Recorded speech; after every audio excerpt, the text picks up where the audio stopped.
Here's something that should stop you cold.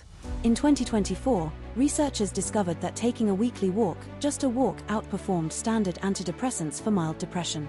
But there was a catch. It wasn't any walk. It was a specific kind. One designed to make you feel insignificant, small, almost invisible against the scale of existence. And somehow, that feeling of shrinking, it healed people. This is the neuroscience of awe. And it reveals something profound about what your brain actually needs to function. We've spent decades being told to think big, dream big, be big. But your nervous system is screaming for the opposite. It craves smallness. It craves wonder. And when you deny it that experience, things start breaking down in ways we're only beginning to understand. The question is, why would evolution wire us to seek out experiences that make us feel like nothing? To understand awe, we need to understand what it actually does to your brain. When you encounter something vast, a mountain range, a cathedral, a piece of music that stops time, your default mode network goes quiet. This is the brain region responsible for self-referential thinking.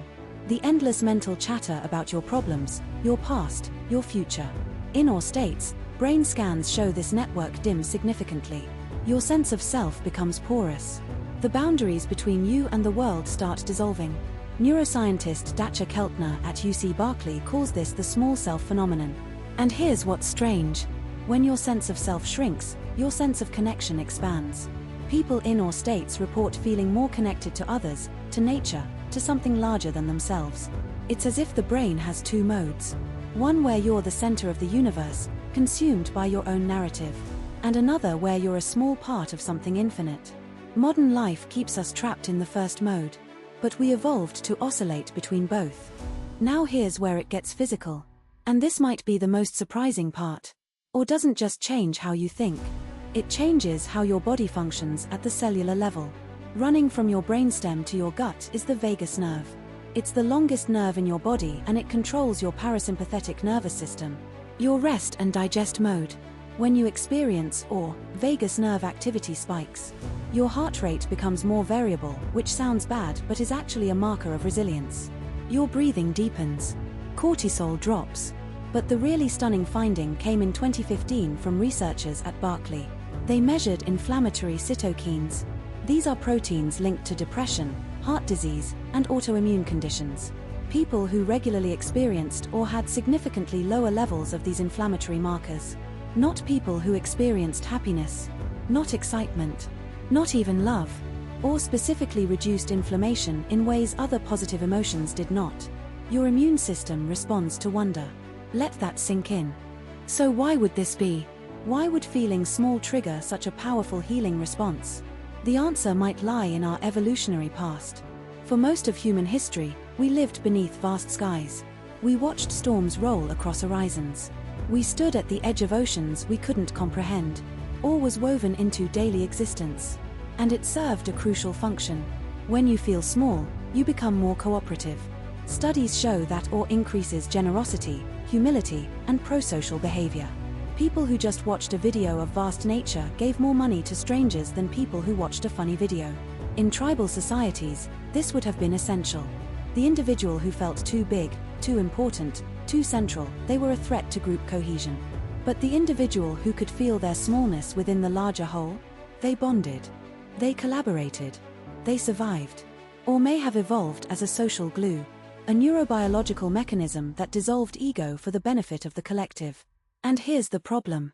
We've built a world that systematically eliminates awe from daily life. Think about your average day. You wake up in a room with a ceiling 8 feet above you. You look at a screen 6 inches from your face. You commute through spaces designed for efficiency, not wonder. Your eyes rarely see past the next building, the next notification, the next task. We've constructed an environment of smallness. Not the good kind, the smallness of awe, but the smallness of confinement. Endless boxes. Rooms, cars, cubicles, screens. The sky. A strip between buildings if you're lucky. The horizon. Blocked. The vastness that your nervous system evolved to encounter regularly, gone. Researchers call this nature deficit disorder. But it's more specific than that. It's an awe deficit. And we're paying for it in anxiety, in inflammation, in a mental health crisis that seems resistant to every intervention we throw at it. Maybe that's because we're treating the symptoms while ignoring what's missing. The brain isn't malfunctioning. It's starving. It's starving for experiences that remind it of its proper scale within existence. This brings us to the 2024 research that's changing everything. Scientists designed what they called or walks. Simple weekly walks with one instruction: seek out vastness. Look up at trees. Notice the sky. Pay attention to things that existed long before you and will exist long after. The control group just took regular walks. Both groups walked the same amount of time in similar environments. But the results diverged dramatically. The or walk group showed greater reductions in depression and anxiety. They reported more positive emotions in daily life even on days they didn't walk. Their social connections improved. They took more photos that included themselves as a small part of larger scenes rather than selfies. And in participants with mild depression, the or walks performed